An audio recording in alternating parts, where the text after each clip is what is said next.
Hello बच्चों, आज हम सब पढ़ेंगे द्विघात समीकरण।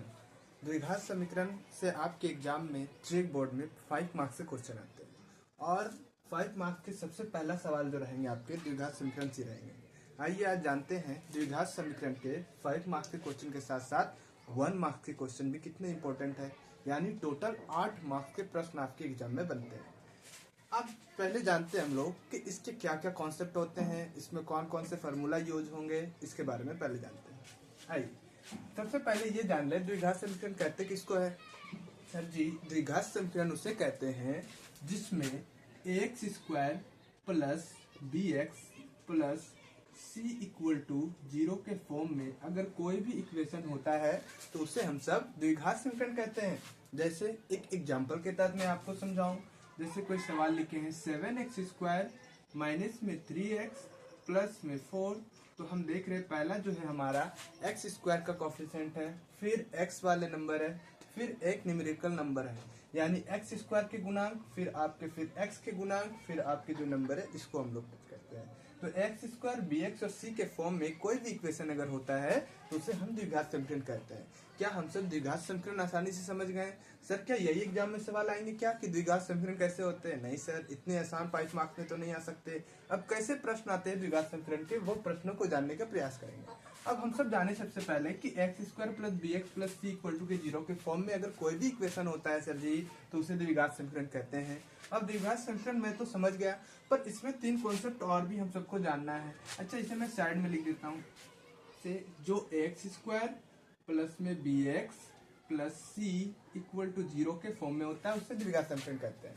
साथ ही साथ हमें ये जानना होगा कि जब बी स्क्वायर माइनस 4ac अगर 0 से बड़ा हो यानी ग्रेटर देन 0, 0 से जब बड़ा होता है तो क्या होता है? तो हम लोग जानते हैं इसके 2 भिन्न वास्तविक मूल होते हैं। और सर जी जब B square minus 4ac sir ji less than 0 होते हैं तो क्या होता है? सर जब B square minus 4ac equal to less than 0 जब होंगे तो हम लोग जानते हैं कि मूल जो होता है इनका वास्तविक नहीं होता है, यानी मूल वास्तविक नहीं है। यानी हम सब कह सकते हैं कि कोई भी इसका वास्तविक मूल नहीं है। सर जी और एक कॉन्सेप्ट बनता है जिसमें हम सब जानते हैं b square minus 4ac equal to 0, यानी जब B square minus 4ac equal to 0 होता है तो क्या होता है?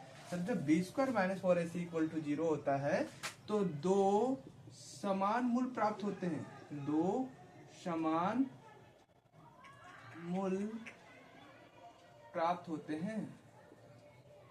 अब ये 3 चीज अगर आप जानते हैं तो आपके एग्जाम में इससे 1 मार्क्स के सवाल सीधे सीधे बनते हैं कि सर जी जब B square minus 4ac equal to 0 होते हैं, लेस देन 0 होते हैं तो क्या भिन्न वास्तविक मूल होता है या वास्तविक मूल नहीं होता है या फिर समान मूल होता है या फिर इनमें से कोई नहीं। तो आप जब जानोगे ये कि b square minus 4ac equal to, अब आपके मन में सवाल आता होगा सर जी ये बी स्क्वायर माइनस 4ac आया कहाँ से?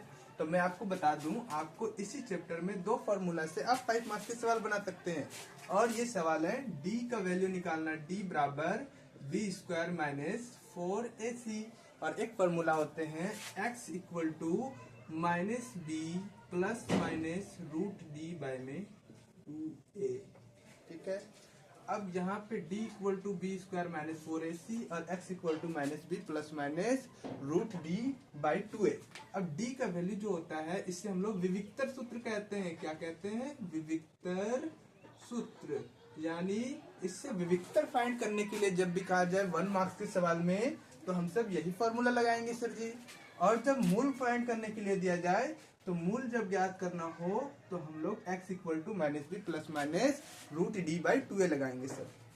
अब सवाल ये उठता है कि सर जी एग्जाम में क्या 5 मार्क्स के सवाल आएंगे तो किस प्रकार आएंगे?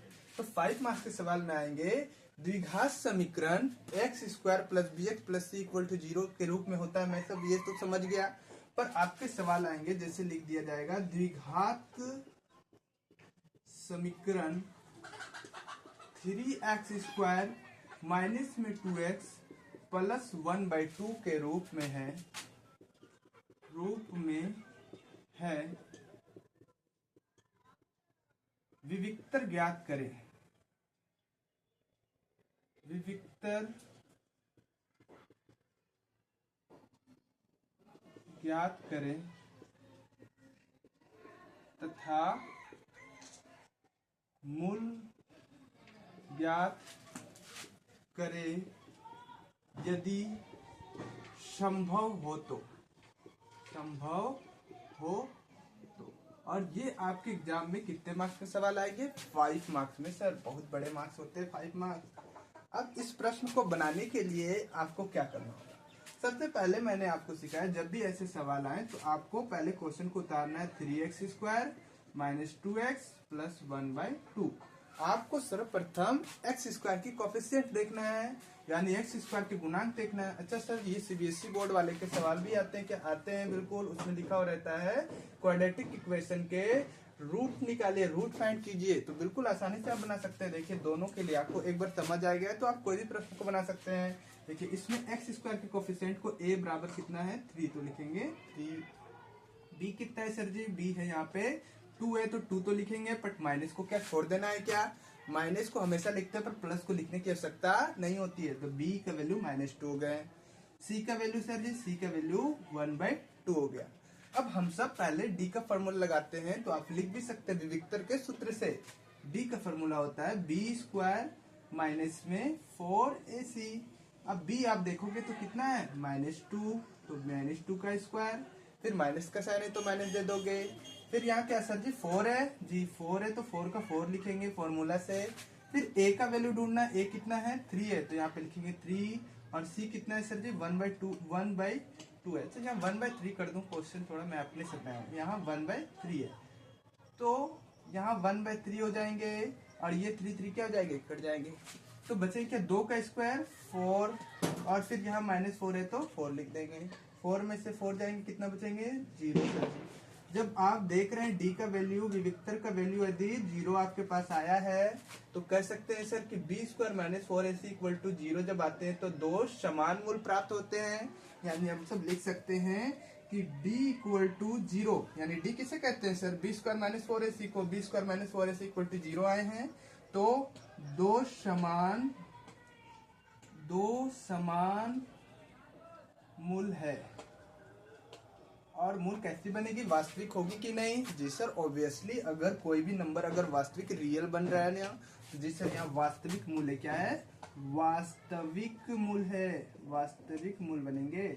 आइए सर, अगर इसके क्वेश्चन में कहा था अगर विविक्तर ज्ञात करो और अगर संभव हो तो मूल ज्ञात करो। सर जी संभव कब नहीं होता? जब मूल वास्तविक नहीं होती। सर ये बता दो मूल वास्तविक कब कब होंगे? जब नेगेटिव में नंबर आ जाएंगे ना तो समझ जाना मूल वास्तविक नहीं होंगे। जब पॉजिटिव में आ जाए नंबर तो समझ जाना मूल वास्तविक होंगे। और जब मूल वास्तविक जब 0 आंसर आ जाए तो समझ जाना आगे तो बनेगा ही सर। आगे आपको एक फॉर्मूला लगाना है फिर से। जब विविक्तर मूल फाइंड करने के लिए मैंने शुरू में ही लिखा x = -b प्लस -√d/2 है, तो आपको यही लगाना है सर जी, x = -b प्लस -√d/2 है सर, बिल्कुल सही। अब फॉर्मूला लगाने के बाद आपको b का वैल्यू ढूंढना है। b का वैल्यू कहाँ है सर? तो यहाँ देखेंगे आपने b का वैल्यू क्या लिखा है? -2। तो सर जी यहाँ -2 हमारे पास था, तो ये माइनस और यहाँ भी पहले से माइनस है, तो यहाँ माइनस माइनस क्या हो गया? क्या डायरेक्ट प्लस लिख दूं? जी सर लिख दो, कोई दिक्कत नहीं। डी का वैल्यू आपने कुछ फाइंड किया? जी सर डी का वैल्यू मैंने 0 फाइंड किया, तो डी का वैल्यू को जगह कितना लिख दूंगा? 0। और 2 का 2 और रूट है तो रूट लगा दो। और ए का वैल्यू क्या आपको पता है? यहाँ दिख रहा है? जी सर ए का वैल्यू दिख रहा है मुझे 3 है, तो ए का वैल्यू 3 रख देते हैं। फिर सर 2 का 2 लिख दे, प्लस माइनस का माइनस। 0 का रूट क्या होता है आप बता सकते हैं? आपने बहुत बार पढ़ा सर, 0 का रूट 0 होता है, 1 का रूट 1 होता है ना।